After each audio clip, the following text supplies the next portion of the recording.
नमस्कार दोस्तों, कैसे हैं आप सभी। मैं विष्णु कुमार आप सभी का अपने YouTube चैनल के इस वीडियो पर हार्दिक स्वागत करता हूं। दोस्तों, इस वीडियो के माध्यम से मैं आप लोगों को Bihar board class 10th biology का पहला चैप्टर जैव प्रक्रम के उत्सर्जन वाले भाग से संबंधित उत्सर्जन की कार्यकी के बारे में बताने वाला हूं।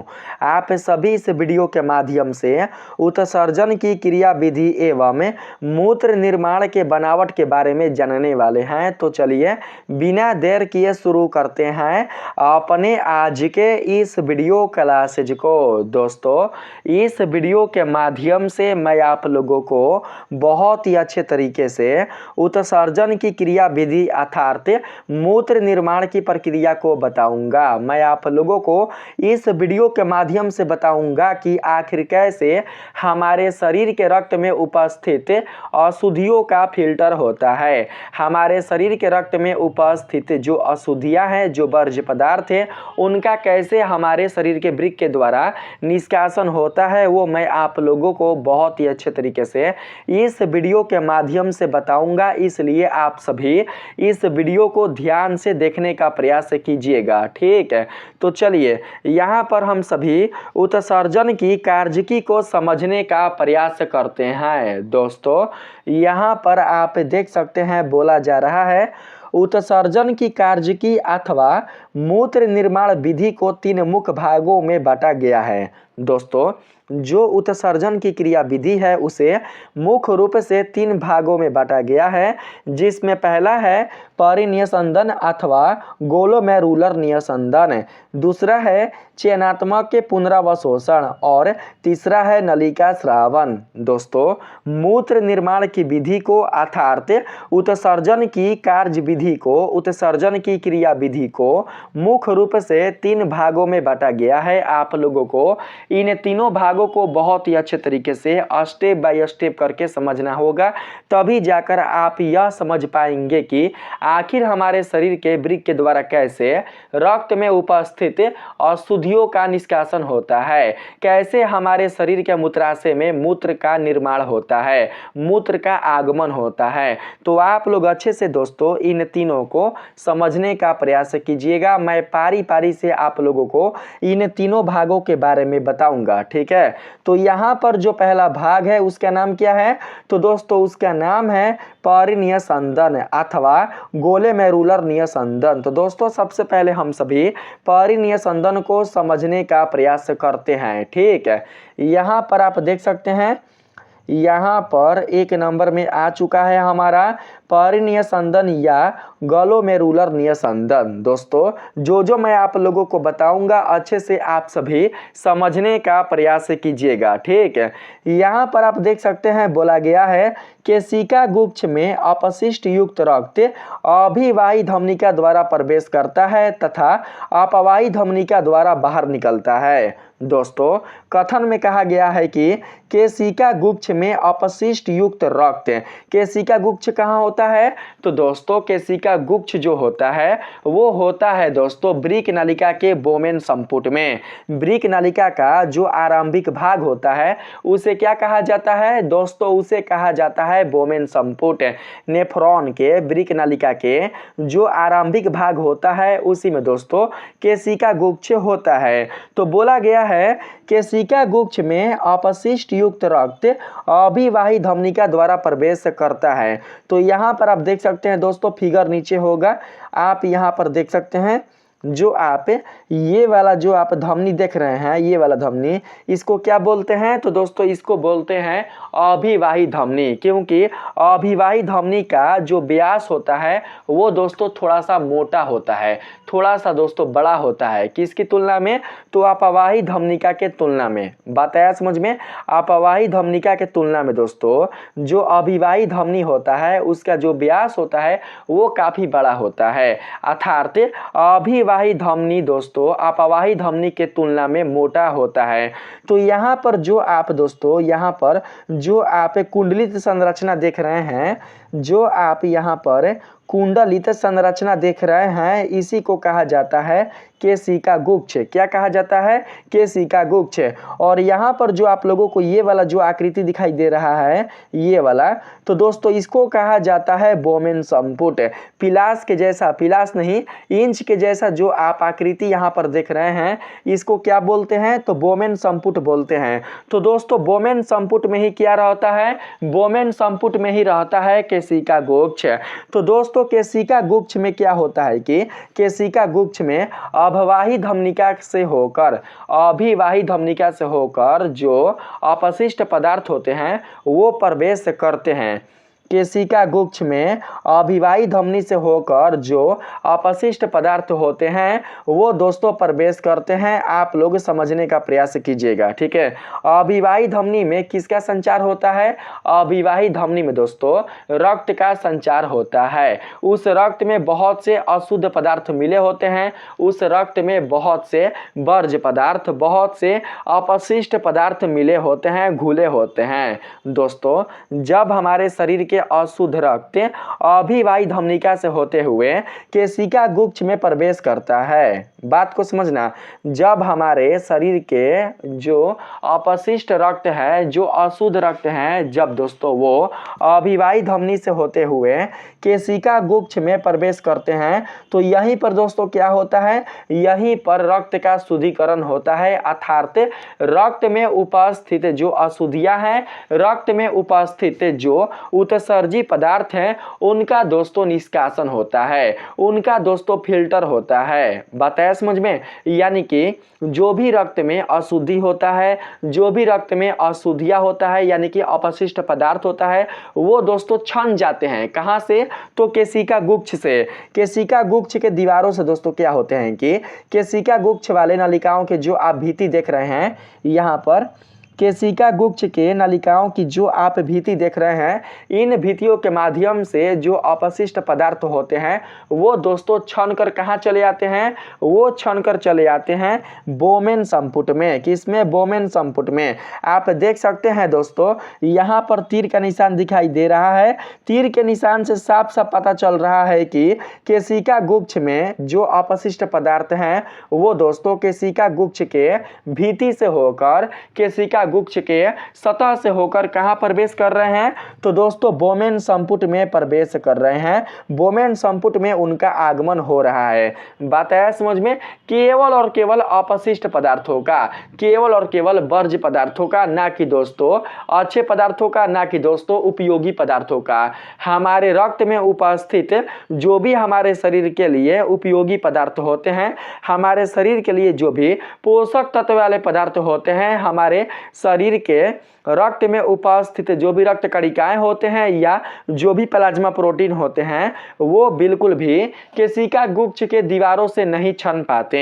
यहाँ पर जो आप दोस्तों जो कुंडलित संरचना देख रहे हैं, यह कुंडलित संरचना ही केशिका गुच्छ कहलाता है। यह केशिका गुच्छ किसका है? तो दोस्तों यह केशिका गुच्छ अभिवाही धमनिका का है। दोस्तों जब अभिवाही धमनिका बोमेन संपुट में प्रवेश करता है तो वो हो जाता है काफी कुंडलित रूप में। दोस्तों कुंडलित रूप में जब होता है तो उसमें क्या होता है कि रक्त का दबाव बढ़ जाता है। रक्त का दबाव बढ़ने के कारण ही रक्त में उपस्थित जो वर्ज्य पदार्थ होते हैं, जो अपशिष्ट पदार्थ होते हैं, वो दोस्तों केशिका गुच्छ के सतह से होते हुए, यानी कि सतह से बाहर निकलकर बोमेन संपुट के भित्ति में प्रवेश कर जाते हैं और जो रक्त में उपस्थित उपयोगी पदार्थ होते हैं, रक्त में घुले हुए हमारे शरीर के लिए जो पोषक तत्व वाले पदार्थ होते हैं, रक्त के लिए जो दोस्तों रक्त कणिकाएं होते हैं, जो प्लाज्मा प्रोटीन होते हैं, वो बिल्कुल भी छन नहीं पाते,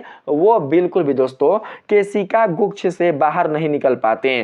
केशिका गुच्छ की जो आप भीति देख रहे हैं उस भीति को पार नहीं कर पाते, लेकिन जो अपशिष्ट पदार्थ होते हैं वो बाहर निकलकर कहां चले आते हैं? तो दोस्तों वो चले आते हैं बोमेन संपुट में। बोमेन संपुट के भीति में प्रवेश कर जाते हैं। तो आप यहां पर समझ सकते हैं दोस्तों कि जब केशिका गुच्छ में रक्त में उपस्थित अशुद्धियों का जब दोस्तों फिल्टर हो जाएगा, जब अशुद्धियाँ छन कर आ जाएंगी वोमेन संपुट में, तो दोस्तों रक्त में क्या बचेगा? रक्त में बचेगा दोस्तों केवल और केवल शुद्ध पदार्थ, केवल और केवल उपयोगी पदार्थ, अर्थात हमारा जो रक्त होगा वो शुद्ध हो जाएगा। तो दोस्तों जो शुद्ध रक्त होता है, जो अपशिष्ट मुक्त रक्त होता है, वो क्या होता है कि वो दोस्तों केशिका गुच्छ से होते हुए ही, केशिका गुच्छ के जो नलिकाएं हैं उन नलिकाओं से होते हुए ही बाहर निकल जाता है। और बाबू जो बाहर नलिका आपको दिखाई देता है इसको कहा जाता है अपवाही धमनिका। क्या कहा जाता है? अपवाही धमनिका कहा जाता है। दोस्तों देखिए, अभिवाही धमनिका के माध्यम से अशुद्ध रक्त केशिका गुच्छ में प्रवेश करता है और इसी गुच्छ में दोस्तों अशुद्ध रक्त का फिल्टर होता है, अशुद्ध रक्त का शुद्धिकरण होता है। जब दोस्तों केशिका गुच्छ में शुद्ध रक्त का अशुद्ध रक्त का जब छानन हो जाता है, जब शुद्धिकरण हो जाता है, तो दोस्तों शुद्ध रक्त किस रूप में चला आता है? तो शुद्ध रक्त दोस्तों यहाँ पर किस रूप में नहीं, जो शुद्ध रक्त होता है वो दोस्तों एक नली से होकर बाहर निकलता है। ठीक है, केशिका गुच्छ के एक नली से होकर बाहर निकलता है और उस नली को हम क्या बोलेंगे? उस नली को हम लोग अपवाही धमनिका बोलेंगे। क्या बोलेंगे?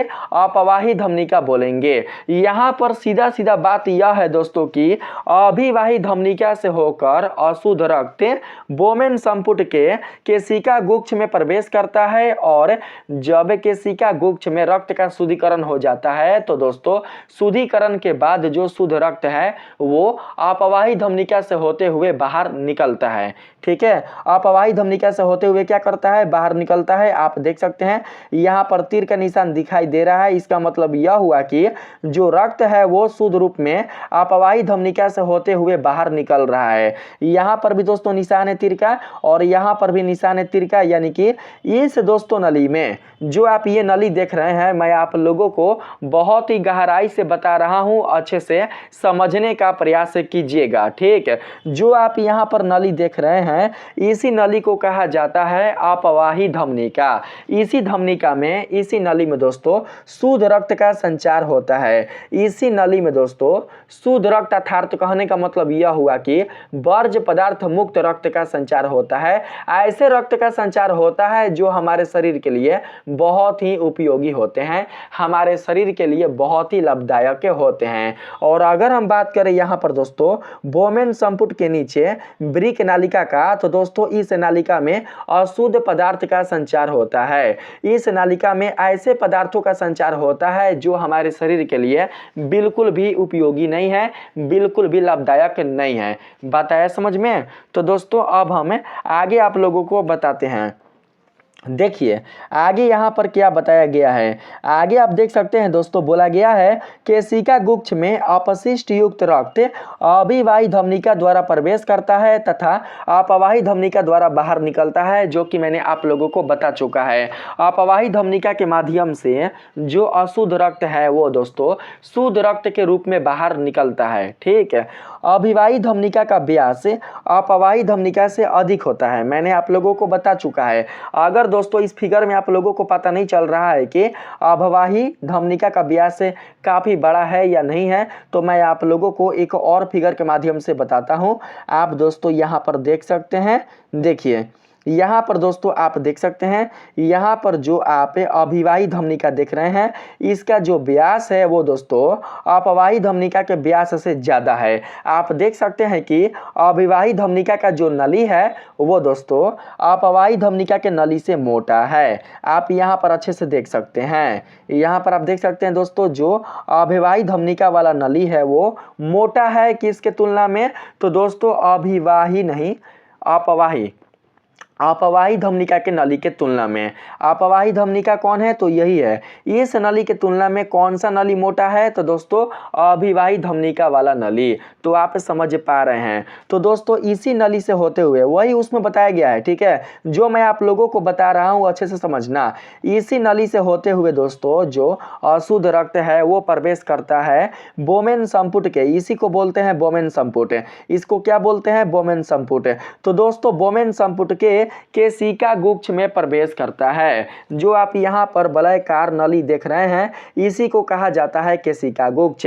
इसी केशिका गुच्छ में रक्त का शुद्धिकरण होता है। रक्त में उपस्थित जो अशुद्ध पदार्थ होते हैं वो दोस्तों छनते हैं और छनकर बोमेन संपुट के नालिका में चले आते हैं, बोमेन संपुट के भित्ति में प्रवेश कर जाते हैं। जब दोस्तों रक्त से अशुद्ध पदार्थ छनकर बोमेन संपुट के नालिका में प्रवेश कर जाते हैं, बोमेन संपुट के भित्ति में चले आते हैं, तो दोस्तों ऐसे में क्या होता है कि केशिका गुच्छ में जो अशुद्ध रक्त होता है वो अपने शुद्ध रक्त के रूप में परिवर्तित हो जाता है और रक्त में उपस्थित जो रक्त कणिकाएं होते हैं, जो प्लाज्मा प्रोटीन होते हैं, जो उपयोगी पदार्थ होते हैं, जो पोषक तत्व वाले पदार्थ होते हैं, वो बिल्कुल भी कोशिका भित्ति से नहीं छन पाते। कोशिका नहीं, केशिका, जो आप यहाँ पर केशिका भित्ति देख रहे हैं, केशिका जो आप गुच्छ देख रहे हैं, तो दोस्तों केशिका गुच्छ के भित्ति से छन नहीं पाते हैं और इस प्रकार से दोस्तों जो रक्त होता है वो पुनः से एक नली के द्वारा बाहर निकलता है।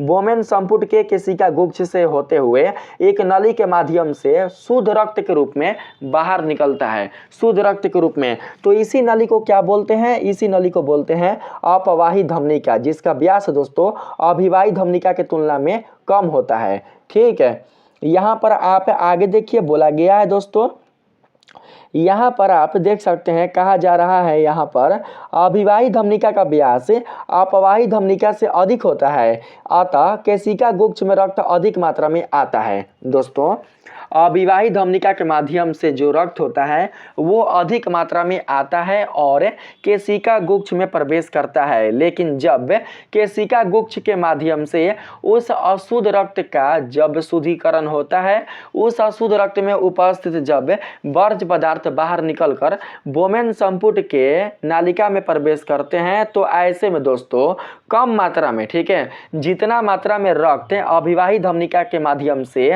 केशिका गुच्छ में आया होता है, उतने मात्रा में रक्त बिल्कुल भी अपवाही धमनिका से होकर बाहर नहीं निकलता, बल्कि उससे कम मात्रा में, जी हाँ दोस्तों, उससे कम मात्रा में दोस्तों जो रक्त है वो अपवाही धमनिका से होकर बाहर निकलता है। शुद्ध रक्त के रूप में कम मात्रा में अपवाही धमनिका से होकर बाहर निकलता है। आप देख सकते हैं बोला जा रहा है अतः केशिका गुच्छ में रक्त अधिक मात्रा में आता है, अधिक मात्रा में आता है किंतु कम मात्रा में लौटता है। इस कारण केशिका गुच्छ में हमेशा एक दबाव बना रहता है, जिसे केशिका गुच्छीय दबाव कहते हैं। इसी दबाव के कारण दोस्तों केशिका गुच्छ में उपस्थित जो रक्त होते हैं और उस रक्त में उपस्थित जो भी अशुद्धियां होती हैं वो विसरण क्रिया के द्वारा बाहर निकलकर बोमेन संपुट के भित्ति में प्रवेश कर जाती है, अर्थात बोमेन संपुट के नालिका में चली आती है। ठीक है, मैंने कई बार दोहराकर आप लोगों को इस चीज को बता चुका। आगे बात करते हैं। बताया जा रहा है इस दबाव के कारण रक्त से जल और जल में घुले हुए पदार्थ जैसे कि यूरिया, जो हमारे शरीर के लिए बहुत ही विषैला पदार्थ है, glucose, sodium, potassium, vitamin, creatinine आदि बोमेन संपुट की पतली दीवार से छनकर ब्रिक नालिका में पहुंच जाते हैं। जो आप यहाँ पर दोस्तों ब्रिक नालिका देख रहे हैं, जो आप यहाँ पर ब्रिक नालिका देख रहे हैं, इसी में दोस्तों पहुंच जाते हैं, इसी में अशुद्ध पदार्थ चले आते हैं। बताया समझ में? सारा चीज मैंने लिखवा चुका है, ठीक है, आप लोग केवल फेयर कर लीजिएगा। इसका पीडीएफ आप लोगों को दोस्तों सबसे लास्ट वाले वीडियो में मिल जाएगा। उत्सर्जन चैप्टर से संबंधित जो लास्ट वाला वीडियो होगा, उसी वीडियो में आप लोगों को उत्सर्जन से संबंधित जो पीडीएफ है वो आपको मिल जाएगा। ठीक है, तो दोस्तों आप देख सकते हैं बोला गया है बोमेन संपुट की पतली दीवार से छनकर ब्रिक नालिका में पहुंच जाते हैं। इस क्रिया को गलमे रूलर निस्संदन अथवा परिनिस्संदन कहा जाता है। दोस्तों इसी क्रिया को क्या कहते हैं? इसी क्रिया को गलमे रूलर निस्संदन अथवा परिनिस्संदन कहा जाता है। जो मूत्र निर्माण की जो पहली क्रिया है, उत्सर्जन क्रिया विधि की जो पहला दोस्तों क्रिया है वो कौन है? तो गलमे रूलर निस्संदन। आप समझ पाए कि गलमे रूलर निस्संदन क्या कहलाता है। कुछ नहीं ज्यादा इसमें कुछ है ही नहीं, बस कुछ भी नहीं है दोस्तों। हमारे शरीर के जो अशुद्ध रक्त होते हैं वो दोस्तों क्या होते हैं कि वो धमनी से होते हुए, हमारे शरीर के जो अशुद्ध रक्त होते हैं वो दोस्तों हमारे शरीर के धमनी से होते हुए किस में प्रवेश करते हैं, ब्रिक में प्रवेश करते हैं। और ब्रिक में प्रवेश करके दोस्तों वो किस में पहुंचते हैं, तो दोस्तों वो पहुंचते हैं नेफ्रॉन के केशिका गुच्छ में। दोस्तों यहाँ पर जो आप अभिवाही धमनिका देख रहे हैं, यह धमनिका किसका भाग होता है, तो दोस्तों यह धमनिका धमनी का भाग होता है। किसका भाग होता है, धमनी का भाग होता है। तो दोस्तों हमारे पृष्ठ धमनी से, ठीक है, हमारे शरीर के पृष्ठ धमनी से एक एक धमनी हमारे शरीर के दोनों ब्रिक में प्रवेश किया हुआ रहता है। जब दोस्तों धमनी हमारे शरीर के ब्रिक में प्रवेश करता है, हमारे शरीर के ब्रिक के जो हाइलस है उसमें जब प्रवेश करता है, तो उसमें दोस्तों जो हमारा धमनी होता है वो दोस्तों पतले पतले नलिकाओं के रूप में विभक्त हो जाता है, पतले पतले नलिकाओं के रूप में बट जाता है। उन्हीं नलिकाओं को कहा जाता है दोस्तों धमनिका। क्या कहा जाता है, धमनिका। जब भी रक्त केशिका गुच्छ में प्रवेश करता है, जब रक्त हमारे ब्रिक के केशिका गुच्छ में प्रवेश करता है और जिस धमनिका से होकर प्रवेश करता है तो उसे कहा जाता है अभिवाही धमनिका। अभिवाही का मतलब होता है आने वाला, अपवाही का मतलब होता है निकलने वाला। तो दोस्तों केशिका गुच्छ में जब रक्त का शुद्धिकरण हो जाता है और जब रक्त केशिका गुच्छ से बाहर निकलकर जिस नली के माध्यम से बाहर आता है, जब रक्त केशिका गुच्छ से शुद्धिकरण होकर जिस नली के माध्यम से बाहर निकलता है उसी नली को कहा जाता है अपवाही धमनिका। बताया समझ में। और इस पूरे क्रिया को कहा जाता है गलमेरुलर निस्संदन। क्या कहा जाता है, गलमेरुलर निस्संदन। यही था पहला विधि, यही था पहला क्रिया जो कि आप जान चुके हैं। इसमें कहा जा रहा है दोस्तों, आप देख सकते हैं अपवाही धमनिका का व्यास कम होने के कारण गलमेरुलस में रक्त पर दबाव बढ़ जाता है। दोस्तों मैंने आपको अभी बताया कि अपवाही धमनिका का व्यास अभिवाही धमनिका के तुलना में कम होता है। तो दोस्तों व्यास कम होने के कारण, अपवाही धमनिका का व्यास कम होने के कारण गलमेरुलस में रक्त पर दबाव बढ़ जाता है। किस पर, रक्त पर दबाव बढ़ जाता है गलमेरुलस में। गलमेरुलस में दोस्तों जो केशिका गुच्छ है ना, यानी कि जो केशिका, गलमेरुलस बोलिए चाहे आप केशिका गुच्छ बोलिए, बात दोनों एक ही है, अलग अलग नहीं है। तो जब केशिका गुच्छ में, जब गलमेरुलस में रक्त पर दबाव बढ़ जाता है तो ऐसे में दोस्तों क्या होता है कि रक्त में उपस्थित अशुद्धियां विसरण क्रिया के द्वारा केशिका गुच्छ के भीति से होकर बोमेन संपुट के नालिका में प्रवेश कर जाते हैं। बात आ गया समझ में। आगे है रक्त कणिकाएं प्लाज्मा प्रोटीन एवं अघुलनशील कार्बनिक पदार्थ केशिका गुच्छ या बोमेन संपुट की भीति को पार नहीं कर पाते हैं। यानी कि बिल्कुल भी उपयोगी पदार्थ हमारे शरीर के लिए दोस्तों, जो लाभदायक पदार्थ हैं, जो पोषक तत्व वाले पदार्थ हैं, वो बिल्कुल भी केशिका गुच्छ के भीति से होकर बोमेन संपुट में प्रवेश नहीं कर पाते हैं। ऐसा दोस्तों कुदरत ने बनाया है, ऐसा भगवान ने बनाया है। जो काम के लिए है उसका बिल्कुल भी शुद्ध, उसका बिल्कुल भी छानन नहीं होता है, उसका बिल्कुल भी फिल्टर नहीं होता है, और जो काम का नहीं है उसी का फिल्टर होता है। अर्थात तो वही केशिका गुच्छ से होकर बाहर निकल कर बोमेन संपुट के ब्रिक नालिका में प्रवेश करता है। बुझा गया आप लोगों को। आगे बात करते हैं। यहाँ पर देखिए, यहाँ पर बोला जा रहा है रक्त कणिकाएं प्लाज्मा प्रोटीन एवं अघुलनशील कार्बनिक पदार्थ केशिका गुच्छ या बोमेन संपुट के भीति को पार नहीं कर पाते हैं। इस फिल्ट्रेट को गलमेरुलर फिल्ट्रेट कहते हैं। बिल्कुल भी आप लोग नहीं भूलिएगा, क्योंकि गलमेरुलर फिल्ट्रेट के बारे में हम लोग आगे जानकारी प्राप्त करेंगे। दोस्तों बस आप लोग यह समझ कर रखिएगा कि जब रक्त में उपस्थित उपयोगी पदार्थों का छानन नहीं हो पाता है, जब रक्त में उपस्थित जो हमारे शरीर के लिए लाभदायक पदार्थ होते हैं उनका जब बिल्कुल भी छानन नहीं हो पाता है, तो दोस्तों यही जो क्रिया होती है उसे कहा जाता है गलमेरुलर फिल्ट्रेट। क्या कहा जाता है, गलमेरुलर फिल्ट्रेट।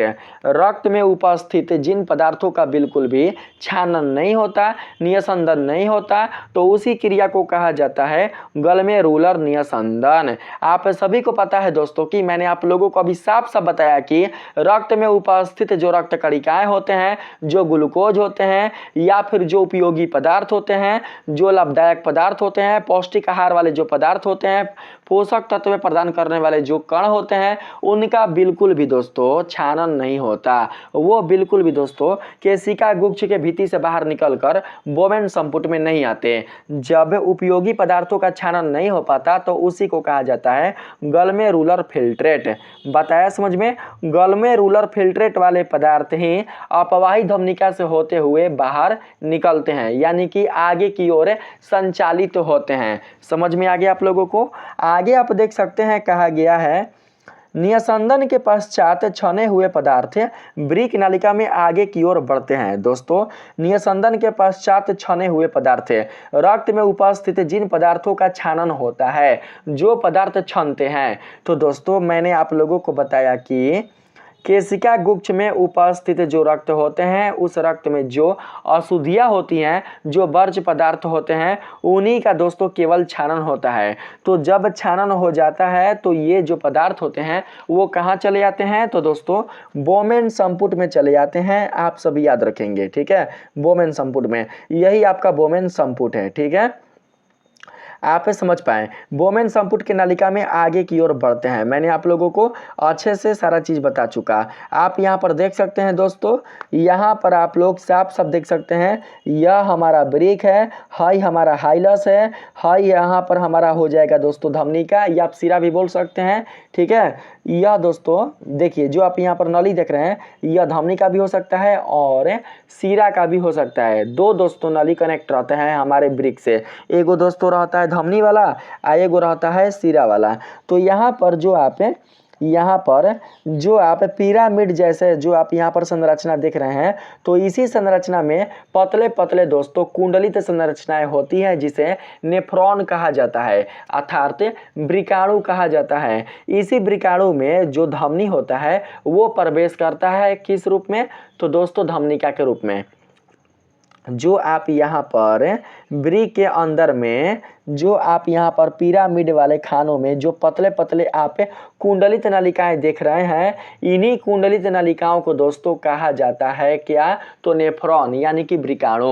तो वृकाणु में ही दोस्तों कौन जाता है? तो वृकाणु में ही धमनिका के रूप में जाता है, केशिका के रूप में जाता है। बताया समझ में आप लोगों को? यहाँ पर जूम करके बताया गया है, आप देख सकते हैं दोस्तों, जूम करके यहाँ पर दिखाया गया है। हाई हो गया बोमेन संपुट, ये हो गया अभिवाही धमनिका, ये हो गया अपवाही धमनिका, ये वाला हो गया केशिका गुच्छ यानी कि ग्लोमेरुलस, और ये वाला हो जाएगा दोस्तों आपका क्या? तो ये वाला हो जाएगा दोस्तों वृक्क नालिका। कौन सा वृक्क नालिका? तो समीपस्थ वृक्क नालिका। ये वाला जो आप नालिका देख रहे हैं इसको बोलेंगे दूरस्थ वृक्क नालिका। ये वाला जो आप नली देख रहे हैं इसको बोलेंगे हेनले की नालिका या फिर हेनले का चाप।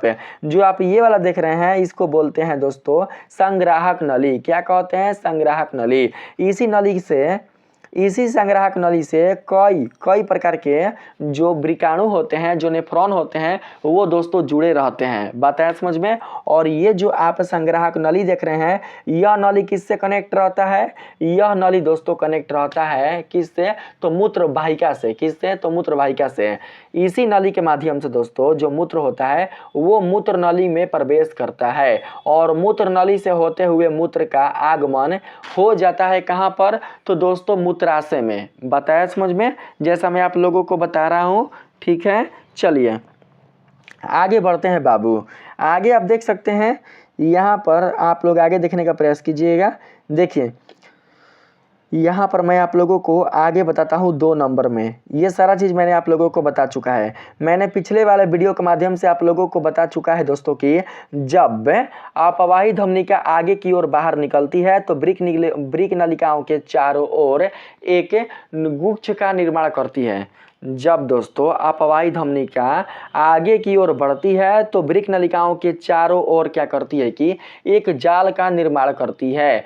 वृक्क नलिकाओं के भित्ति के चारों ओर अपना एक जाल फैलाती है जिसे बेक्टा कहा जाता है। क्या कहा जाता है? बेक्टा कहा जाता है। मैंने आप लोगों को बताया था। तो आप यहाँ पर देख सकते हैं दोस्तों, जो अपवाही धमनिका है वो आगे बढ़कर यहाँ पर जाल का निर्माण कर रहा है और यही जाल दोस्तों आपस में मिलकर क्या करते हैं, यही जाल आपस में मिलकर दोस्तों निर्माण करते हैं शिरा का। किसका निर्माण करते हैं?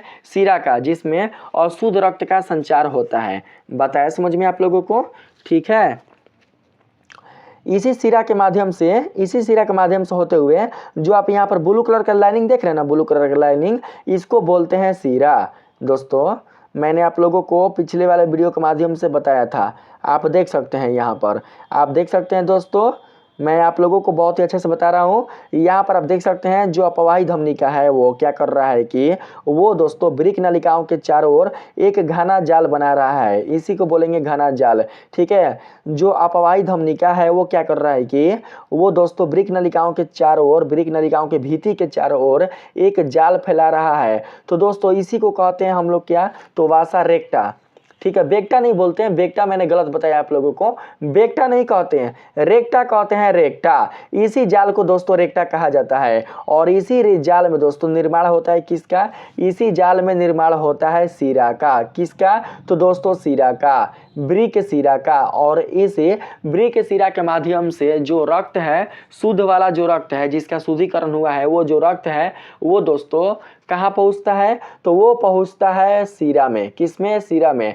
और फिर जो शिरा है वो किससे कनेक्ट हो जाता है? तो दोस्तों पृष्ठीय शिरा से।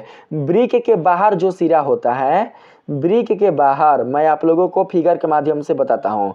यहाँ पर आप वृक्क के बाहर, ये दोनों वृक्क हैं, वृक्क के बाहर जो आप ये शिरा देख रहे हैं, इसी से दोस्तों कनेक्ट हो जाते हैं और इसी में फिर दोस्तों जो रक्त होता है वो चला आता है और फिर शिरा के माध्यम से, महाशिरा के माध्यम से होते हुए जो रक्त है वो दोस्तों कहाँ पहुँचता है? तो वो हमारे हृदय में पहुँचता है और पुनः से दोस्तों वो कहाँ जाता है? तो दोस्तों हृदय से होते हुए, हमारे शरीर के हृदय से होते हुए जो रक्त है वो जाता है फेफड़ा में। फेफड़ा में दोस्तों जब पहुंचता है तो उस रक्त में उपस्थित जो कार्बन डाइऑक्साइड वाले जो पदार्थ होते हैं उनका शुद्धिकरण हो जाता है और उसके बाद रक्त हमारा परिपूर्ण रूप से शुद्ध हो जाता है। रक्त में ऑक्सीजन गैस आ जाता है। बताया समझ में आप लोगों को? बहुत ही गहराई से बता रहा हूँ, आप लोग हर एक चीज़ को समझने का प्रयास कीजिएगा। ठीक है।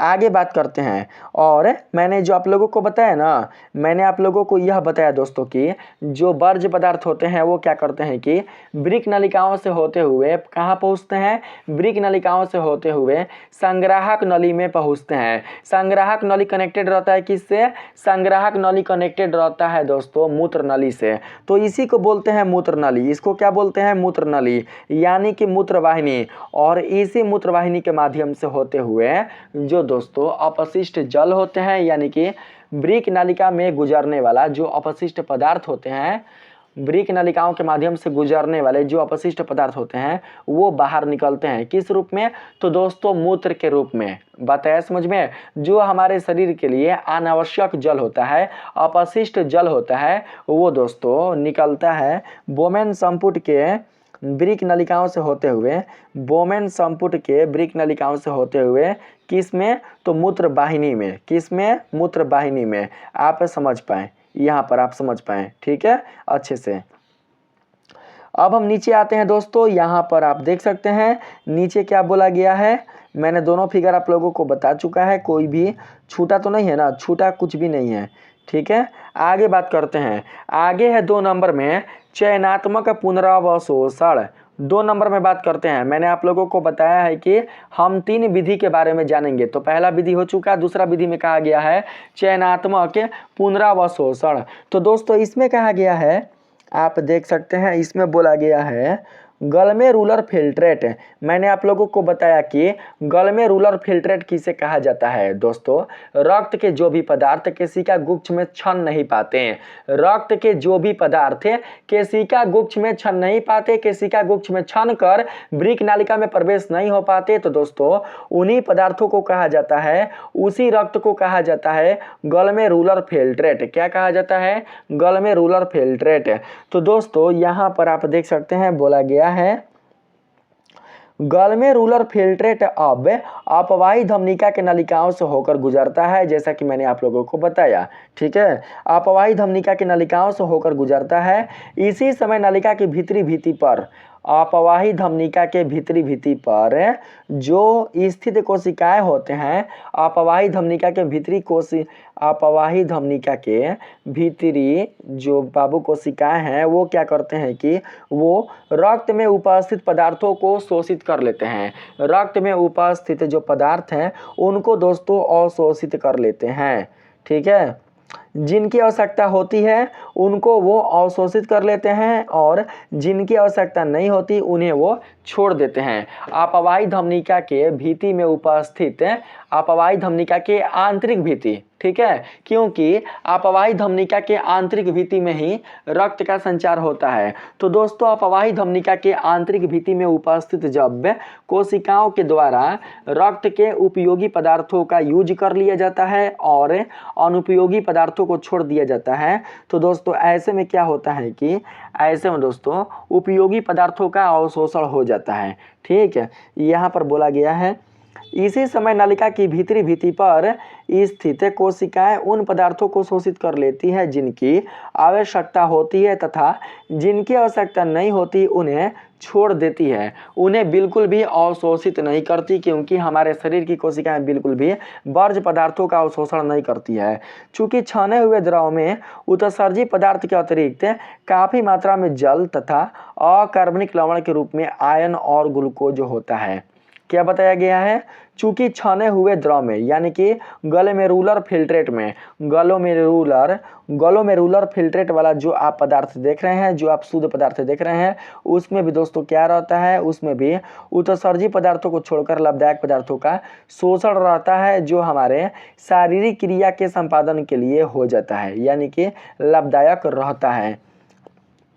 आगे है, इस प्रकार सारा ग्लूकोज पुनः शोषित हो जाता है तथा जल की अधिक मात्रा का भी शोषण एवं दूषित पदार्थों का उत्सर्जन हो जाता है। इस तरह उपयोगी पदार्थ पुनः रक्त परिसंचरण तंत्र के द्वारा शरीर के विभिन्न भागों में पहुंच जाते हैं। चूंकि केवल चुने हुए पदार्थों का ही अवशोषण होता है, इसलिए दोस्तों इस क्रिया को चयनात्मक या पुनरावशोषण कहा जाता है। मैं आपको साफ साफ बताता हूँ, बहुत ही यह आसान क्रिया है। इस क्रिया में आपको कुछ नहीं करना है। इस क्रिया में आपसे यही पूछा गया है दोस्तों, आप लोगों से साफ साफ यही कहा गया है कि चयनात्मक जो पुनरावशोषण है, इस क्रिया में आप लोगों से साफ साफ यही बताया गया है दोस्तों कि जब शुद्ध रक्त अपवाही धमनिका में प्रवेश करते हैं तो अपवाही धमनिका के आंतरिक भीति में उपस्थित जो कोशिकाएं होती हैं वो क्या करती हैं दोस्तों कि अपवाही धमनिका में संचालित होने वाले रक्त में उपस्थित उपयोगी पदार्थों को अवशोषित कर लेती है और जो अनुपयोगी पदार्थ होते हैं, जो बेकार पदार्थ होते हैं, उन्हें वो छोड़ देती है, यानी कि चुन कर काम करती है। क्या करती है? हमारे शरीर के वृक्क के अपवाही धमनिका में उपस्थित जो कोशिकाएं होती हैं वो चुनकर काम करती है। इसीलिए इस विधि को क्या कहा जाता है? इस विधि को कहा जाता है चयनात्मक पुनरावशोषण। क्या कहा जाता है? चयनात्मक पुनरावशोषण। दोस्तों आप लोगों के मन में सवाल आया होगा कि सर, जब केशिका गुच्छ के माध्यम से ही रक्त में उपस्थित सभी वर्ज्य पदार्थों का निष्कासन बोमेन संपुट में हो जाता है, बोमेन संपुट के वृक्क नालिका में जब हो जाता है तो फिर अपवाही धमनिका के रक्त में अशुद्ध पदार्थ कहाँ से आ गया? आप लोगों के मन में हो सकता है कि ऐसा सवाल आया हो। तो दोस्तों मैं आप लोगों को बता दूं कि जब केशिका गुच्छ के माध्यम से अपवाही जब दोस्तों केशिका गुच्छ के माध्यम से, ग्लोमेरुलर के माध्यम से जब अभिवाही धमनिका से आने वाले रक्त का शुद्धिकरण होता है तो इसका मतलब यह ना हुआ कि उस रक्त में अब कोई अशुद्धि है ही नहीं। दोस्तों कभी कभी क्या होता है कि जब केशिका गुच्छ में उपस्थित रक्त का शुद्धिकरण किया जाता है तो फिर भी उस रक्त में अशुद्धि बच जाती है, उस रक्त में वर्ज्य पदार्थ बच जाते हैं, उस रक्त में जो बेकार पदार्थ होते हैं वो रह जाते हैं, या हो सकता है कि जो ग्लूकोज है वो भी रह जाता है। दोस्तों ऐसा नहीं है कि केशिका गुच्छ के माध्यम से वर्ज्य पदार्थों का पूरा ही शुद्धिकरण होता है, पूरा बिल्कुल भी शुद्धिकरण नहीं होता, ठीक है। और ऐसा नहीं है कि जब हम केशिका गुच्छ के माध्यम से हम क्या करते हैं वो तो स्वतः होता है।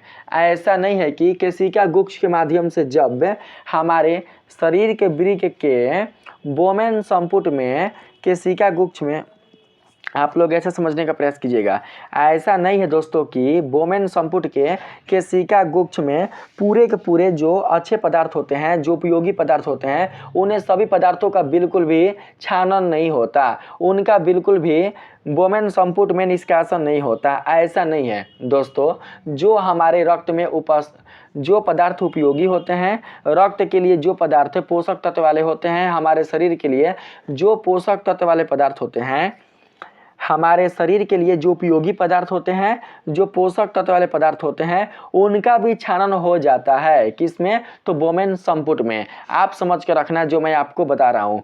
कहने का मतलब यह हुआ, सीधा सीधा मैं आप लोगों को समझा रहा हूँ, ठीक है। सीधा सीधा कहने का मतलब यह हुआ कि यह कोई आवश्यक नहीं है कि केशिका गुच्छ में जब अशुद्ध रक्त का शुद्धिकरण होता है तो सारे के सारे अशुद्ध पदार्थों का ही शुद्धिकरण हो जाता है। ऐसा बिल्कुल भी नहीं है। कुछ जो अशुद्धियां होती हैं वो दोस्तों शुद्धिकरण के पश्चात भी रक्त में बच जाती हैं। और ऐसा नहीं है कि जब रक्त का शुद्धिकरण होता है केशिका गुच्छ में तो दोस्तों उस केशिका गुच्छ के माध्यम से कोई भी जो उपयोगी पदार्थ होता है वो बोमेन संपुट में नहीं आता। ऐसा बिल्कुल भी नहीं है। शुद्धिकरण के क्रम में रक्त में उपस्थित जो शुद्ध पदार्थ होते हैं, जो उपयोगी पदार्थ होते हैं, उनका भी छानन हो जाता है। वो भी दोस्तों बोमेन संपुट में प्रवेश कर जाते हैं। हालांकि ज्यादा मात्रा में नहीं, बहुत ही कम और नगण्य मात्रा में, लेकिन होता जरूर है। बताया समझ में आप लोगों को?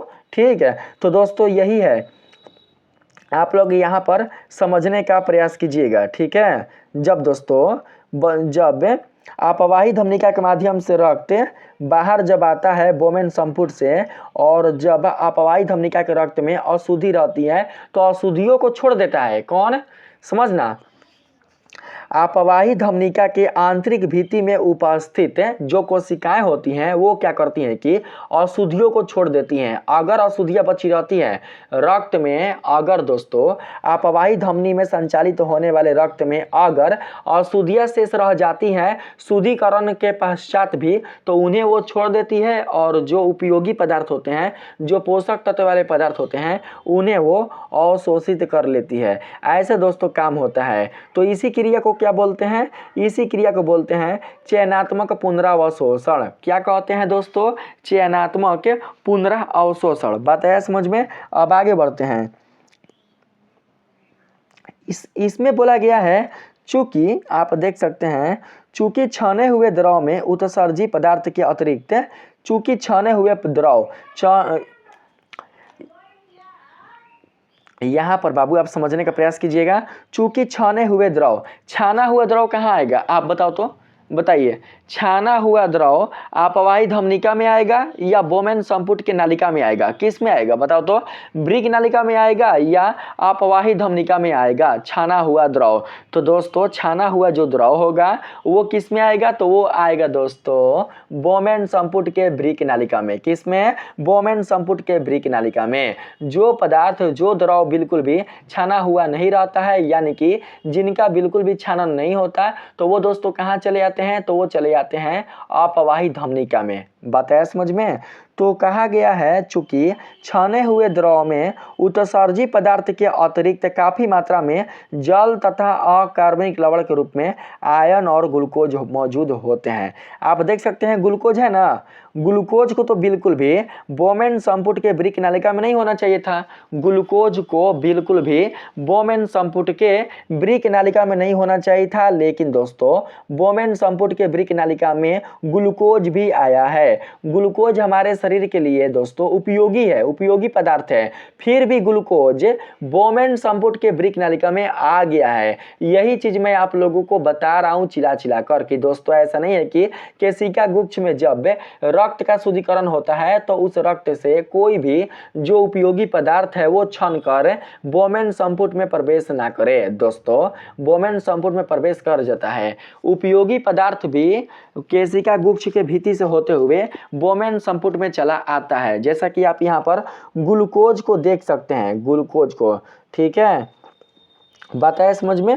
इसलिए आगे बताया जा रहा है, आप लोग यहाँ पर देखने का प्रयास कीजिएगा। इसलिए ग्लोमेरुलर फिल्ट्रेट से उत्सर्जी पदार्थों को छोड़कर, इसलिए ग्लोमेरुलर फिल्ट्रेट से यानी कि जो शुद्ध रक्त है, अपवाही धमनिका में संचालित होने वाले जो शुद्ध रक्त हैं उसकी यहाँ पर बात किया जा रहा है, क्योंकि अपवाही धमनिका में संचालित होने वाले जो शुद्ध रक्त है उन्हीं को कहा जाएगा ग्लोमेरुलर फिल्ट्रेट। क्या कहा जाएगा? Glomerular filtrate.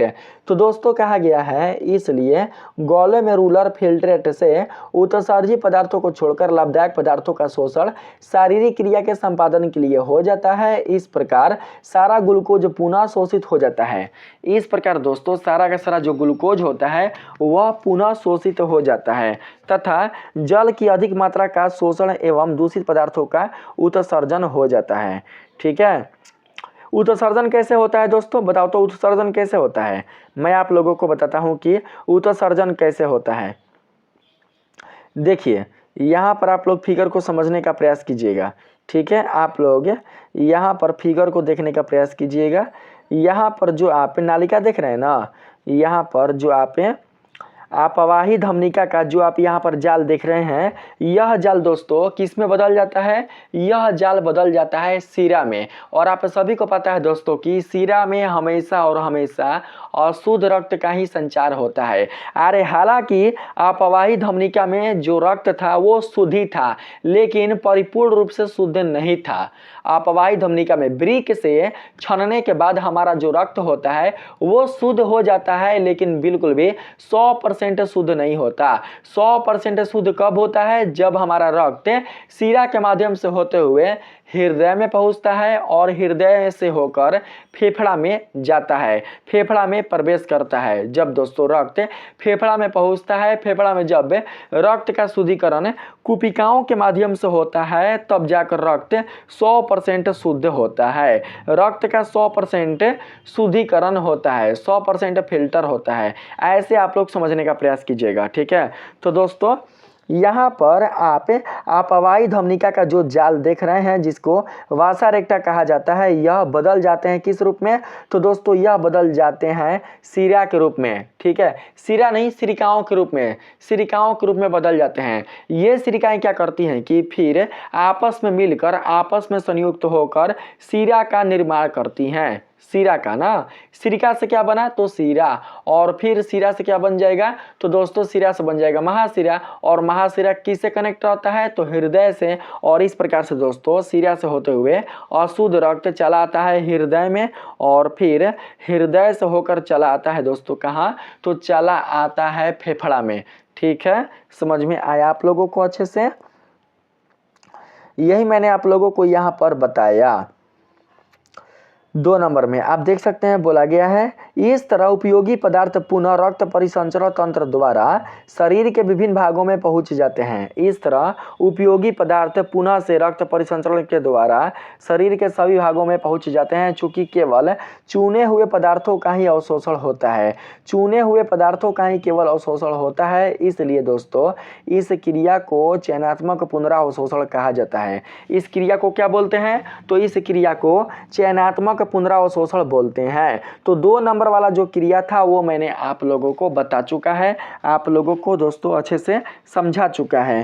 पहला कौन था? पहला था परिनियसंदन, दूसरा है नलिका श्रवण। अब बात कर नहीं दूसरा है कौन? तो दूसरा है दोस्तों चयनात्मक पुनरावशोषण। अब हम बात करेंगे 3 नंबर में नलिका श्रवण के बारे में, ठीक है। यही दोस्तों लास्ट है, यही लास्ट विधि है। तो इस विधि को समझने का प्रयास करते हैं। बोला गया है यूरिया, यूरिक अम्ल तथा लवण की कुछ मात्रा जो केशिका गुच्छ में नहीं छन पाती। दोस्तों देखिए, नहीं ना छन पाया है, मैंने आप लोगों को अभी जस्ट बताया कि ऐसा बिल्कुल भी कोई निश्चित नहीं है कि केशिका गुच्छ के माध्यम से केशिका गुच्छ में उपस्थित जो रक्त होते हैं और रक्त में घुले हुए जो अशुद्धियाँ होती हैं वो पूरा का पूरा छन ही जाए, ऐसा बिल्कुल भी निश्चित नहीं है। दोस्तों शुद्धिकरण के बाद भी जो रक्त में अशुद्धियाँ होती हैं वो रह जाती हैं, बिल्कुल भी छन नहीं पाती। तो कहा गया है यूरिया, यूरिक अम्ल तथा लवण की कुछ मात्रा जो केशिका गुच्छ में नहीं छन पाती है तो वो अपवाही धमनिका में चली आती है। किस धमनिका में? तो अपवाही धमनिका, अपवाही धमनिका में चली आती है। अपवाही धमनिका वृक्क नलिका के चारों ओर, समझना मेरे हर एक बात पर ध्यान देना आप लोग। बोला जा रहा है अपवाही धमनिका वृक्क नलिका के चारों ओर केशिकाओं का जाल बना देती है। अपवाही धमनिका अपने वृक्क नलिका के चारों ओर दोस्तों क्या करती है? केशिकाओं का जाल बना देती है, ठीक है। जहां से शेष यूरिया, यूरिक अम्ल और अकार्बनिक लवण विसरण द्वारा रक्त केशिकाओं से मूत्र नालिका में चले जाते हैं। दोस्तों यहाँ पर आप समझने का प्रयास कीजिएगा, मैं आपको बताता हूँ। फिगर इधर है नहीं है तो मैं आपको फिगर के माध्यम से बताता हूँ अच्छे से, रुकिए, ऐसे समझ में नहीं आएगा। ये भी नहीं होगा, मैं आप लोगों को बताता हूँ। फिगर होगा,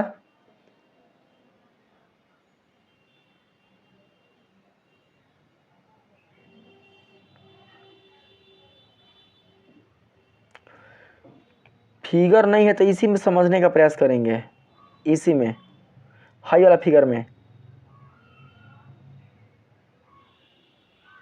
फिगरवा उड़ा दिए का जी? फिगरवा कहाँ चला गया?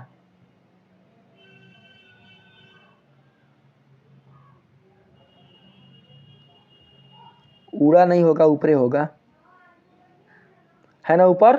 देखिए यही, ठीक ना बाबू? आप लोग अच्छे से समझना, ठीक है। आपने दोस्तों ये जाना, आपने अभी तक ये जाना कि अभिवाही धमनिका से अशुद्ध रक्त प्रवेश होकर, देखिए मैं आपको अच्छे से बताता हूँ, थोड़ा समय गड़बड़ा गया बताने में। दोस्तों आपने अभी यह जाना कि अभिवाही धमनिका से होते हुए अशुद्ध रक्त बोमेन संपुट के केशिका गुच्छ में प्रवेश करता है। केशिका गुच्छ में जो अशुद्ध रक्त है उसका शुद्धिकरण होता है। शुद्धिकरण कहने का मतलब अशुद्ध रक्त में उपस्थित जो वर्ज्य पदार्थ होते हैं, जो अपशिष्ट पदार्थ होते हैं, जो अपशिष्ट जल होता है, उनका निष्कासन होता है, उनका छानन होता है। और वो छनकर कहाँ चले जाते हैं? तो दोस्तों वो छनकर चले आते हैं बोमेन संपुट के भीति में, और बोमेन संपुट के भीति से होते हुए चले आते हैं वृक्क नलिकाओं में। यही वृक्क नलिका है, यही क्या है? यही दोस्तों वृक्क नलिका है। वृक्क नलिका में चले आते हैं, वृक्क नलिका में, ठीक है। और मैंने आप लोगों को बताया कि जब केशिका गुच्छ में रक्त का शुद्धिकरण हो जाता है तो रक्त केशिका गुच्छ से बाहर निकलकर एक नए नली में प्रवेश करता है जिसका नाम है अपवाही धमनिका। मैंने आप लोगों को यह भी बताया दोस्तों कि जब केशिका गुच्छ के माध्यम से अभिवाही धमनिका से आने वाले रक्त का शुद्धिकरण किया जाता है तो इसका मतलब ये नहीं हुआ कि केशिका गुच्छ में रक्त का पूरा शुद्धिकरण हो ही जाता है। ऐसा नहीं है कि रक्त में उपस्थित कुल जितने सारे वर्ज्य पदार्थ होते हैं, जितने सारे अपशिष्ट पदार्थ होते हैं, वो पूरा का पूरा बाहर निकल ही जाते हैं, ऐसा कोई भी आवश्यक नहीं है। मैंने ये भी बताया कि ये कोई आवश्यक नहीं है कि जो उपयोगी पदार्थ है वो ना ही छने, छन भी जाते हैं। जो उपयोगी पदार्थ होते हैं वो भी छन कर बोमेन संपुट के नालिका में प्रवेश कर जाते हैं। तो दोस्तों मान लेते हैं कि केशिका गुच्छ से जब रक्त छान कर यानी कि शुद्ध होकर अपवाही धमनिका में प्रवेश करता है और उसमें अशुद्धियाँ रह जाता है शुद्धिकरण के बाद भी अगर अशुद्धि के रूप में रह जाता है यूरिया या यूरिक अम्ल, तो दोस्तों ऐसे में इस रक्त से यूरिया का निकालना होगा। ठीक है, हालांकि मान लेते हैं कि इस केशिका गुच्छ में यानी कि यहाँ पर बिल्कुल भी रक्त के शुद्धिकरण में जो यूरिया है उसका परिपूर्ण रूप से निष्कासन नहीं हो पाया। निष्कासन हुआ, यूरिया का निष्कासन हुआ, लेकिन परिपूर्ण रूप से बिल्कुल भी निष्कासन नहीं हो पाया। कुछ मात्रा में जो यूरिया है वो रह गया रक्त में, और फिर यही रक्त दोस्तों निकल कर कहाँ चला आया, तो अपवाही धमनिका में। तो दोस्तों अपवाही धमनिका में प्रवाहित होने वाले जो रक्त हैं और उस रक्त में जब रहेगा यूरिया या यूरिक अम्ल, तो दोस्तों ऐसे में आपके शरीर के लिए काफ़ी दोस्तों प्रॉब्लम हो सकता है। आपके शरीर के लिए यह खतरनाक साबित हो सकता है। ऐसे में अपवाही धमनिका में प्रवाहित होने वाले रक्त से उस यूरिया को बाहर निकालना होगा। तो बात यहाँ पर ये आती है कि ये आखिर जो अपशिष्ट पदार्थ है वो बाहर कैसे निकलेगा, क्योंकि बाहर निकलने का केवल एक ही रास्ता था। कौन? तो बाहर निकलने का केवल एक ही रास्ता था केशिका गुच्छ यानी कि गलमेरुलर। लेकिन यहाँ पर तो गलमेरुलर जो है वो तो हट चुका है, अब तो गलमेरुलर से वो तो आगे बढ़ चुका है। आप यहाँ पर देख सकते हैं, यानी कि केशिका गुच्छ से आगे बढ़ चुका है। तो फिर कैसे उसका शुद्धिकरण होगा? तो दोस्तों आप देख सकते हैं, मैंने आप लोगों को बताया कि जब अपवाही धमनिका आगे की ओर बढ़ती है तो वृक्क नलिकाओं के चारों ओर, यही ना वृक्क नलिका है बाबू, यही ना वृक्क नलिका है, आप ही देखिए यही ना वृक्क नलिका है। आप बताओ, इसी वृक्क नलिका में ना अशुद्ध पदार्थों का संचरण होता है। वृक्क नलिका में ही ना शुद्ध रक्त से अशुद्ध पदार्थ छन कर चले आते हैं। आप ही बताइए, वृक्क नलिका में किसका संचार होता है? वृक्क नलिका में वृक्क नलिका में दोस्तों अपशिष्ट जल वर्ज्य पदार्थों का ही संचरण होता है। बताया समझ में? और यहाँ पर आप देख सकते हैं कि वृक्क नलिका के भित्ति को चारों तरफ से, वृक्क नलिका के जो हेलने का चाप है, जो समीपस्थ नालिका है, जो दूरस्थ नालिका है, उन सभी भित्ति को चारों ओर से अपवाही धमनिका क्या किया है? घेरा हुआ है।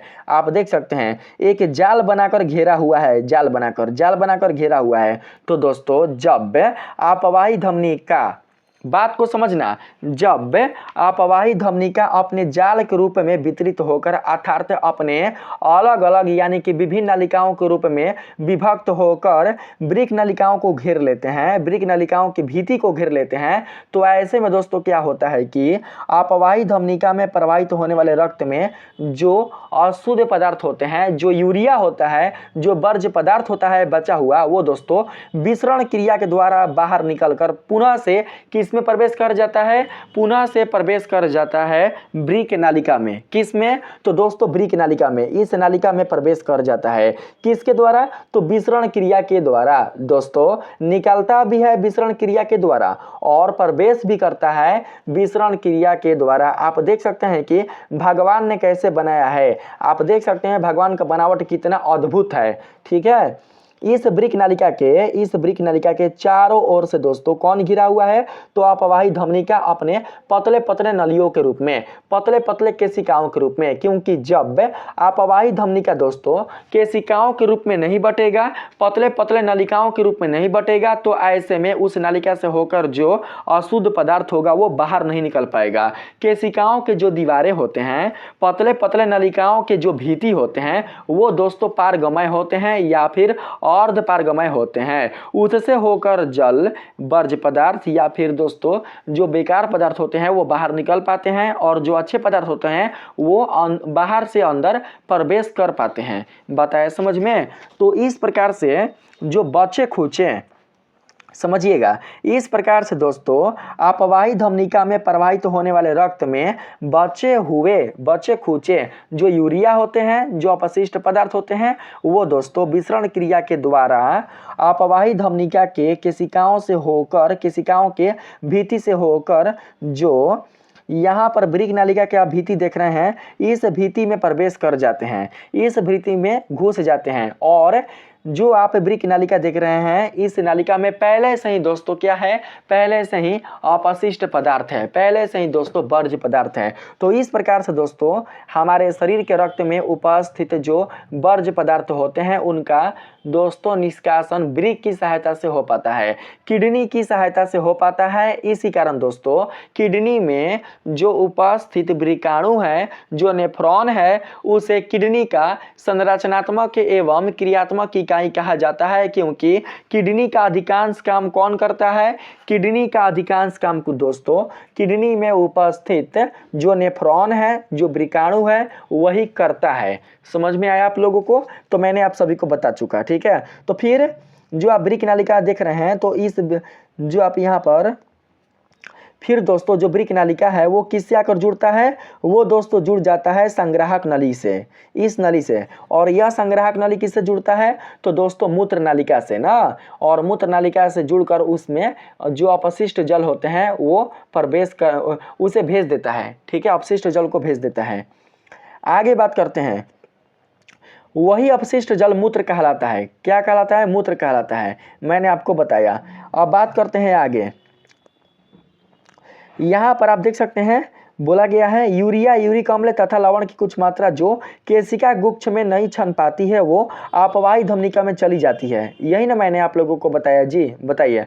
अपवाही धमनिका वृक्क नालिका के चारों ओर केशिकाओं से घिरी होती है, अर्थात केशिकाओं का जाल बना देती है। कौन? अपवाही धमनिका वृक्क नालिकाओं के चारों ओर केशिकाओं का जाल बना देती है, जहां से शेष यूरिया, यूरिक अम्ल और अकार्बनिक लवण विसरण क्रिया के द्वारा रक्त केशिकाओं से निकलकर मूत्र नालिका में चले जाते हैं। मूत्र नालिका कहने का मतलब दोस्तों जो वृक्क नालिका है, मूत्र नालिका नहीं बोलेंगे, अभी मूत्र नालिका नहीं बोलेंगे, वृक्क नालिका ना। हेनले का चाप भी अभी क्या कहलाएगा, तो दोस्तों वृक्क नालिका ही कहलाएगा।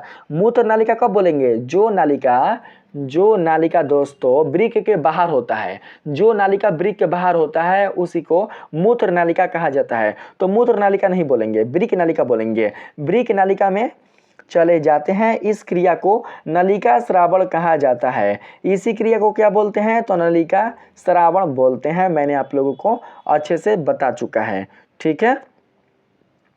अब हम बात करते हैं आगे। यहाँ पर देख सकते हैं बोला गया है उपर्युक्त तीनों क्रियाओं के फलस्वरूप मूत्र का निर्माण होता है। इन तीनों क्रियाओं के फलस्वरूप किसका निर्माण होता है, तो दोस्तों मूत्र का निर्माण होता है, पेशाब का निर्माण होता है। अरे भैया शुद्ध रक्त चला आ गया किसमें, तो अपवाही धमनिका में। अपवाही धमनिका के रक्त में उपस्थित जितने भी अशुद्ध पदार्थ थे, जो वर्ज्य पदार्थ थे, जो यूरिया थे, वो चला गया किसमें, तो वो चला आ गया वृक्क नालिका में। वृक्क नालिका किससे जुड़ गया, वृक्क नालिका जुड़ गया दोस्तों संग्राहक नली से।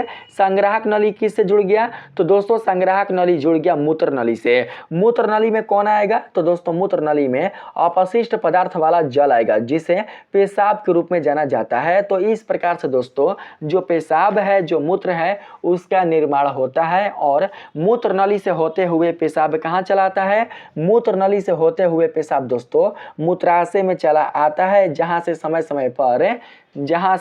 समय समय पर मनुष्य के द्वारा मूत्र का निष्कासन मूत्र मार्ग के द्वारा किया जाता है, मूत्र मार्ग के सीसन के माध्यम से किया जाता है। मैंने आप लोगों को बता दिया, जहां से मिक्चुरेशन द्वारा इसे इच्छा अनुसार समय समय पर बाहर की ओर निष्कासित किया जाता है। तो मैंने आप लोगों को सारा चीज बता चुका। वृक्क का जो कार्य है, वृक्क के कार्य की जो क्रिया विधि है, मूत्र का जो निर्माण है, उसके बारे में मैंने आप लोगों को बता चुका। अब हम यहाँ पर थोड़ा सा बात करेंगे मूत्र के गुण पर, ठीक है। मूत्र का जो रंग है वो पीला क्यों होता है, मूत्र क्षारीय क्यों होता है, मूत्र में कौन कौन से पदार्थ होते हैं, यथार्थ मूत्र के कौन कौन से घटक होते हैं, उनके बारे में हम लोग यहाँ पर जानेंगे।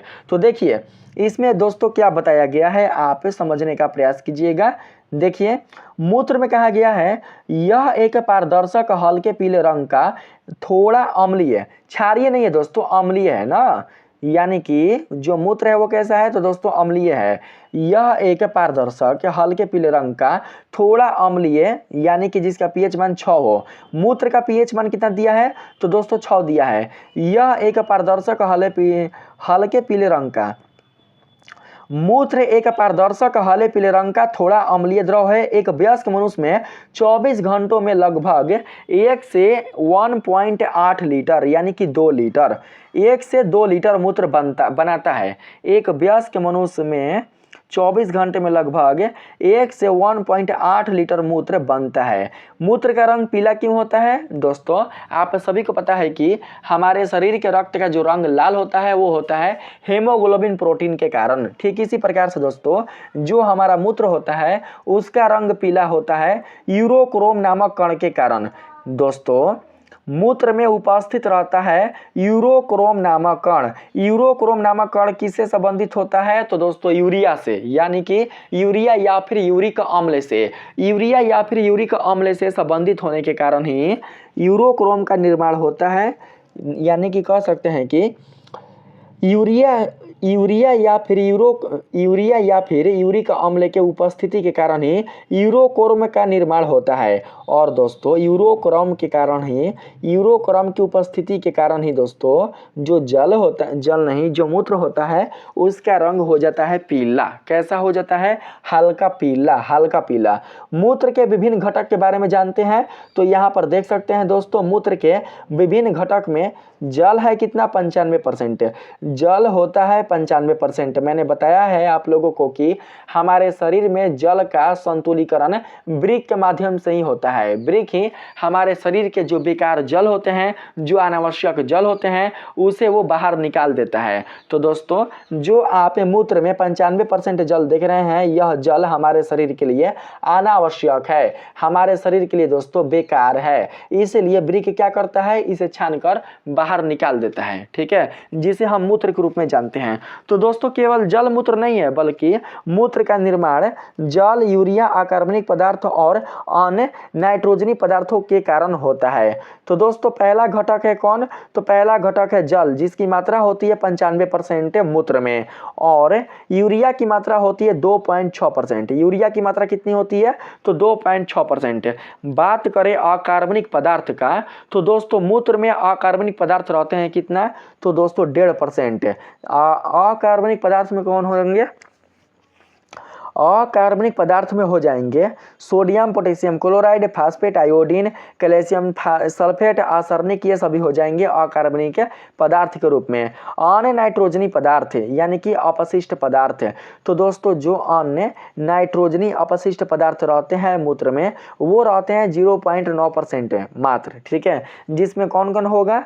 जिसमें दोस्तों हो सकता है अमोनिया, यूरिक अम्ल, क्रिएटिन, किटोनिन, विटामिन, हार्मोन्स या हिपोरिक अम्ल, ये सब हो जाएंगे नाइट्रोजनी अपशिष्ट के रूप में। अब जरा बात कर लेते हैं वृक्क के कार्य का। दोस्तों आ जाएगा परीक्षा में कि वृक्क के कोई 2 कार्य लिखें या 3 कार्य लिखें, तो आप लिख दीजिएगा। देखिए यहाँ पर वृक्क के कार्य में, किडनी के कार्य में बताया गया है, ये शरीर से नाइट्रोजनी वर्ज्य पदार्थों को बाहर निकालते हैं, जैसा कि आपने जाना।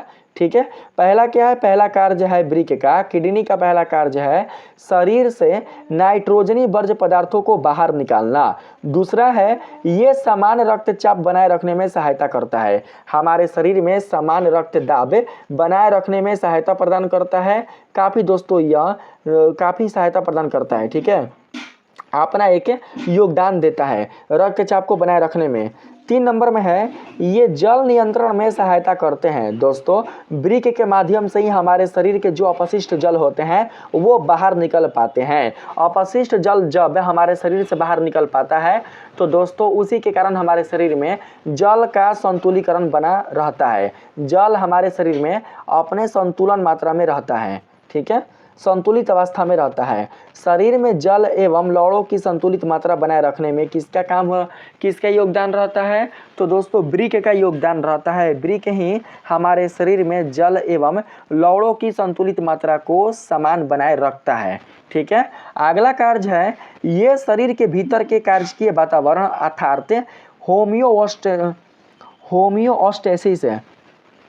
ये शरीर के भीतर की कार्यकीय वातावरण, अंदर के, बाहर के ना, शरीर के अंदर के जो वातावरण होते हैं अर्थात जो होम्योस्टेसिस जो होते हैं उसको बनाए रखने में मदद करते हैं। कौन? तो ब्रिक। दोस्तों अगर ब्रिक ना रहे, किडनी ना रहे हमारे शरीर में, तो हमारे शरीर के अंदर का जो पूरा का पूरा जो सिस्टम होगा, अंदर का जो वातावरण होगा वो खराब हो जाएगा, वो असंतुलित हो जाएगा, वो दोस्तों अपने असमान अवस्था में आ जाएगा। ना ही पाचन तंत्र अच्छे से काम करेंगे, ना ही दोस्तों जो उत्सर्जन तंत्र है वो अच्छे से काम करेंगे, ना ही श्वसन तंत्र अच्छे से काम करेंगे, ना ही रक्त वाहिकाएं अच्छे से काम करेंगी, और ना ही दोस्तों जो फेफड़ा है वो अच्छे से काम करेगा, ना ही हृदय अच्छे से काम करेगा।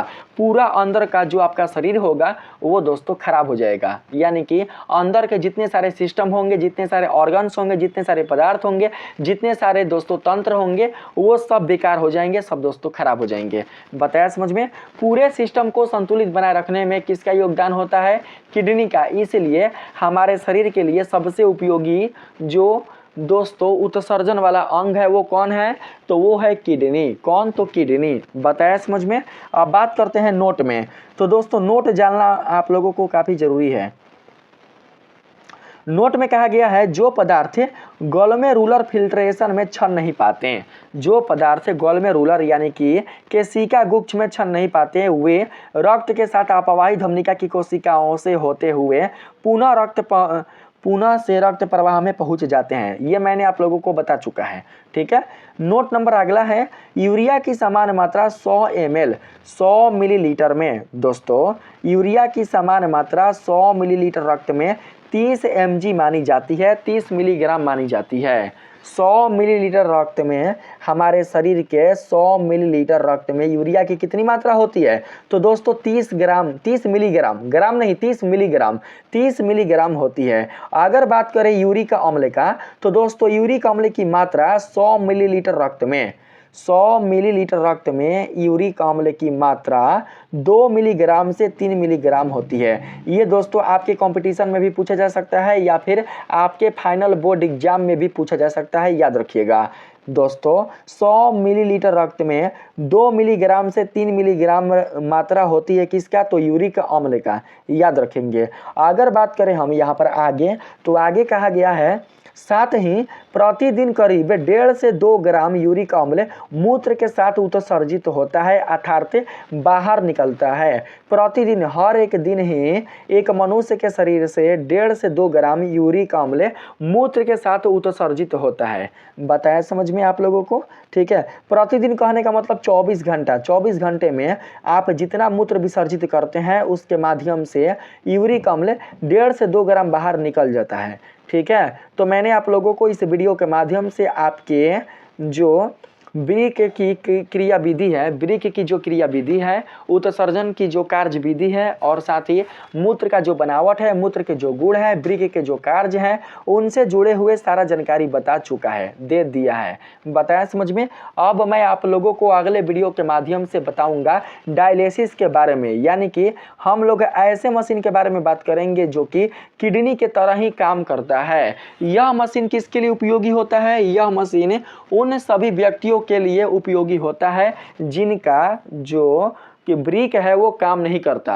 जिन व्यक्तियों का ब्रिक, जिन व्यक्तियों का किडनी काम नहीं करता, उन व्यक्तियों के लिए यह मशीन काम करता है, जिसके बारे में हम लोग अगले वीडियो में बात करने वाले हैं। अगले वीडियो में मैं आप लोगों को अच्छे से डायलिसिस के बारे में बता दूंगा, डायलिसिस मशीन के बारे में अच्छे से बता दूंगा, कैसे काम करता है उसके बारे में अच्छे से जानकारी दे दूंगा। उसके बाद आप लोगों का जो मनुष्य में उत्सर्जन तंत्र है वो अच्छे से कंप्लीट हो जाएगा।